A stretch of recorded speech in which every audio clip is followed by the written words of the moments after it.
തീരുമാനിച്ച ആക്രമണം നീട്ടിവെക്കുന്നുവെന്ന് American president Donald Trump.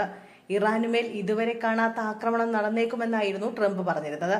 എന്നാൽ ഇറാനും മേഖലയിലെ മറ്റു രാഷ്ട്രങ്ങളും ആക്രമണം മാറ്റിവെക്കാൻ അഭ്യർത്ഥിച്ചതിനാൽ തീരുമാനം നീട്ടിവെച്ചതായാണ് ഡൊണാൾഡ് ട്രംപ് അറിയിച്ചത്.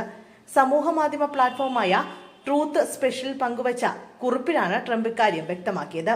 രണ്ടാം ലോകമഹായുദ്ധത്തിന് ശേഷമുള്ള ഏറ്റവും വലിയ ശക്തി പ്രയോഗിക്കാൻ സജ്ജമെന്ന് അവകാശപ്പെട്ട ട്രംപ് ഇറാൻ അതിവേഗം കരാറിലെത്തണമെന്നും ആവശ്യപ്പെട്ടു.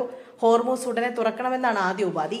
ആണവ ഭീഷണി അവസാനിപ്പിക്കണമെന്നും അതിവേഗം കരാറിലെത്തണമെന്നുമാണ് മറ്റുപാധികൾ. പുതിയ സംഭവ വികാസങ്ങൾക്ക് പിന്നാലെ ഇറാനുമായി പാകിസ്ഥാനും സൗദിയും തുർക്കിയും സംസാരിച്ചു. പുതിയ ആക്രമണങ്ങൾ ഉണ്ടായാലുള്ള ആശങ്ക സൗദി അമേരിക്കയുമായി സംസാരിച്ചതായി അന്താരാഷ്ട്ര മാധ്യമങ്ങൾ റിപ്പോർട്ട് ചെയ്തു. അതേസമയം ആക്രമിച്ചാൽ പ്രത്യാഘാതമുണ്ടാകുമെന്ന നിലപാടിൽ തന്നെയാണ് ഇറാൻ. പെറുവിൽ വിനോദസഞ്ചാരികളുമായി പോയ ചെറുവിമാനം തകർന്നു, 13 മരണം. പെറുവിലെ നാസ്ക നഗരത്തിന് സമീപം വിനോദസഞ്ചാരികളുമായി പോയ ചെറുവിമാനം തകർന്ന് 13 പേർ മരിച്ചു. സെസ്ന കാരവൻ C-208 വിഭാഗത്തിൽപ്പെട്ട വിമാനമാണ് തകർന്നത്. നാസ്ക ലൈൻ പുരാവസ്തു കേന്ദ്രത്തിന് മുകളിലൂടെ പറക്കുന്നതിനിടെയാണ് വിമാനം തകർന്നു വീണത്. 11 യാത്രക്കാരും 2 പൈലറ്റുമാണ് വിമാനത്തിലുണ്ടായിരുന്നത്. 2 ജർമ്മൻ, 2 സ്പാനിഷ്, 7 ഇറ്റാലിയൻ വിനോദസഞ്ചാരികളായിരുന്നു യാത്രക്കാരെന്ന് പെറുവിലെ ഔദ്യോഗിക വാർത്താ ഏജൻസി റിപ്പോർട്ട് ചെയ്യുന്നു. അപകട കാരണം വ്യക്തമല്ല. സംഭവത്തിൽ അന്വേഷണം ആരംഭിച്ചതായും അധികൃതർ പറഞ്ഞു.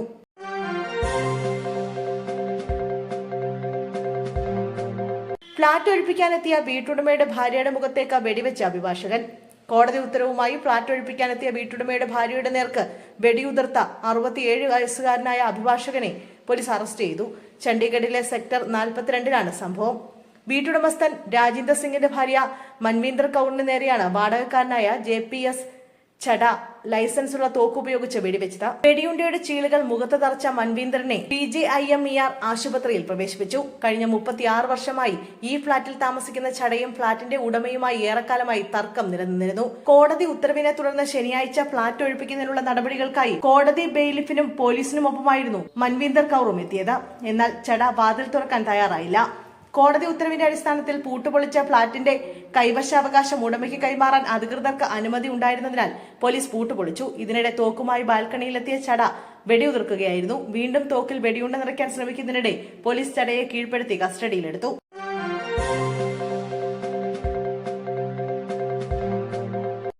CPM പയ്യന്നൂർ ഏരിയ കമ്മിറ്റി പിരിച്ചുവിടാൻ ധാരണ. ഏരിയ കമ്മിറ്റി പിരിച്ചുവിടാൻ ശുപാർശ ചെയ്തത് ജില്ലാ കമ്മിറ്റിയാണ്. വിഭാഗീയ പ്രവർത്തനങ്ങൾ അടക്കമുള്ള ആരോപണങ്ങൾ ഉയർന്ന പശ്ചാത്തലത്തിലാണ് നടപടി.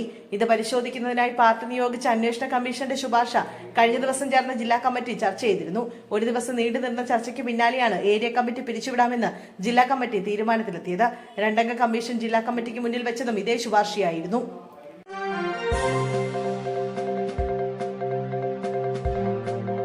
BJP കൌൺസിലർ സുഗതന് അനുകൂല മറുപടി തയ്യാറാക്കിയ ഉദ്യോഗസ്ഥർക്കെതിരെ അന്വേഷണം. ജയിലിൽ കഴിയുന്ന തിരുവനന്തപുരം കോർപ്പറേഷനിലെ BJP councillor R. Sugathan council യോഗത്തിൽ പങ്കെടുക്കാൻ എസ്കോർട്ട് പരോൾ അനുവദിക്കണമെന്നാവശ്യപ്പെട്ട് നൽകിയ അപേക്ഷയിൽ സുഗതന് അനുകൂലമായ മറുപടി തയ്യാറാക്കിയ തദ്ദേശ ആഭ്യന്തര വകുപ്പിലെ അണ്ടർ സെക്രട്ടറിമാർക്കെതിരെ അന്വേഷണം.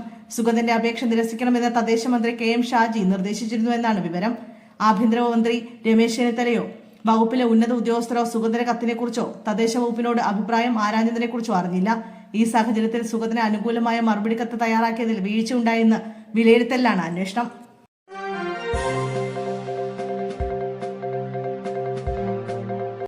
ED ആക്രമിച്ച കേസിൽ CPM പ്രവർത്തകരുടെ ജാമ്യാപേക്ഷയെ എതിർത്ത ED. മുൻ മുഖ്യമന്ത്രി പിണറായി വിജയന്റെ വീട്ടിലെത്തിയ റെയ്ഡിന് ശേഷം മടങ്ങിയ ED ഉദ്യോഗസ്ഥർക്ക് നേരെയുണ്ടായ ആക്രമണ കേസിൽ പ്രതികളായ CPM പ്രവർത്തകരുടെ ജാമ്യാപേക്ഷയെ എതിർത്ത ED. ഗൂഢാലോചന നടത്തിയ നേതാക്കളെ ഇതുവരെ കണ്ടെത്തിയിട്ടില്ലെന്നും ഗുരുതര സ്വഭാവമുള്ള കുറ്റകൃത്യമാണ് പ്രതികൾ ചെയ്തതെന്നും ED ഹൈക്കോടതിയെ അറിയിച്ചു. ജാമ്യ ഹർജികളെ എതിർത്തുകൊണ്ട് രേഖാമൂലമുള്ള എതിർ സത്യവാങ്മൂലവും ED സമർപ്പിച്ചു. ചില കേസുകളിൽ ED കക്ഷിയാണെങ്കിലും മറ്റു ചില ഹർജികളിൽ EDയെ കക്ഷി ചേർത്തിട്ടില്ല. ഇതിൽ കക്ഷി ചേരാനുള്ള അപേക്ഷയും നൽകിയിട്ടുണ്ട്. CPM പ്രവർത്തകരെ കൊണ്ട് അക്രമത്തിന് ആഹ്വാനം ചെയ്തിട്ടുള്ള മുതിർന്ന നേതാക്കളെ കണ്ടെത്താൻ ഇതുവരെയും പോലീസ് തയ്യാറായിട്ടില്ലെന്നും ED ആരോപിച്ചു.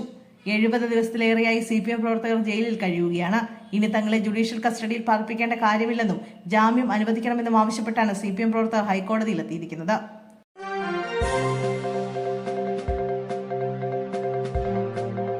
തട്ടിക്കൊണ്ടുപോകൽ കേസ് അന്വേഷിച്ച കൊച്ചി പോലീസ് തകർത്തത് വൻ മയക്കുമരുന്ന് ശൃംഖല. കൊച്ചിയിൽ നടന്ന തട്ടിക്കൊണ്ടുപോകൽ കേസിൽ നിർണായക വഴിത്തിരിവ്.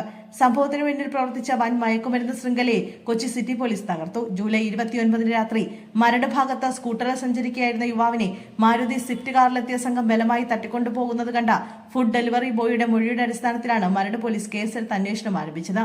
CCTV ദൃശ്യങ്ങൾ കേന്ദ്രീകരിച്ച് നടത്തിയ അന്വേഷണത്തിൽ പാലക്കാട് സ്വദേശി ഷഹനാസ്, കാപ്പ കേസ് പ്രതി തോപ്പുംപടി സ്വദേശി ഫ്രാൻസിസ് സേവിയർ, കണ്ണൂർ സ്വദേശി അനൂപ് എന്നിവരിലേക്കെത്തി.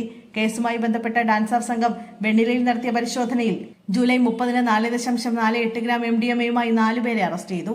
ചോദ്യം ചെയ്യലിൽ തട്ടിക്കൊണ്ടുപോകപ്പെട്ട വ്യക്തി പ്രതികളിൽ ഒരാളായ റിജോയ് ബിക്സൺ ഫ്രാൻസിസ് ആണെന്ന് വ്യക്തമായി. ഷഹനാസിന്റെ സംഘത്തിൽ നിന്ന് വാങ്ങിയ മയക്കുമരുന്നിന്റെ പണത്തെ ചൊല്ലിയുള്ള തർക്കമാണ് സംഭവത്തിന് പിന്നിലെന്ന് റിജോ പോലീസിനോട് സമ്മതിച്ചു. തുടർന്ന് ജൂലൈ 31-ന് മണ്ണഞ്ചേരി പോലീസുമായി ചേർന്ന് നടത്തിയ സംയുക്ത ഓപ്പറേഷനിൽ പ്രതികളായ ഫ്രാൻസിസ് സേവിയർ, സുഹൃത്ത് പൊടി എന്ന് വിളിക്കുന്ന ആര്യ എന്നിവരെ 2 ഗ്രാം MDMA-യുമായും ഷഹനാസ്, അനൂപ് എന്നിവരെ 11.7 ഗ്രാം MDMA-യുമായി കലബൂരിൽ വെച്ച് പിടികൂടി. തുടരന്വേഷണത്തിൽ മറ്റു പ്രതികളായ സ്മിജിൽ ആന്റണി, നിഖിൽ കെന്ററി എന്നിവരെ ലഹരി മരുന്നുകളോടെ പോലീസ് അറസ്റ്റ് ചെയ്തു. തട്ടിക്കൊണ്ടുപോകലുമായി ബന്ധപ്പെട്ട രജിസ്റ്റർ ചെയ്ത 6 കേസുകളും സംയോജിപ്പിച്ചാണ് നിലവിൽ അന്വേഷണം പുരോഗമിക്കുന്നത്. കാട്ടുപോത്തിന്റെ ആക്രമണത്തിൽ ഗൃഹനാഥൻ കൊല്ലപ്പെട്ടതിൽ നടപടി. വനംവകുപ്പ് ഉദ്യോഗസ്ഥന് സസ്പെൻഷൻ. കുളത്തൂപ്പുഴയിൽ കാട്ടുപോത്തിന്റെ ആക്രമണത്തിൽ ഗൃഹനാഥൻ കൊല്ലപ്പെട്ട സംഭവത്തിൽ വനംവകുപ്പ് ഉദ്യോഗസ്ഥർക്കെതിരെ നടപടി. ഔദ്യോഗിക കൃത്യനിർവഹണത്തിൽ വീഴ്ച വരുത്തിയ വനംവകുപ്പ് ഉദ്യോഗസ്ഥനെ സസ്പെൻഡ് ചെയ്തുകൊണ്ട് സർക്കാർ ഉത്തരവിറക്കി. Kalankunnu section forest officer TR ഷിബുവിനെയാണ് സസ്പെൻഡ് ചെയ്തത്. ആക്രമണം നടന്ന സ്ഥലത്ത് എത്തുന്നതിൽ ഉദ്യോഗസ്ഥൻ വീഴ്ച വരുത്തിയെന്ന കണ്ടെത്തലിന്റെ അടിസ്ഥാനത്തിലാണ് നടപടി.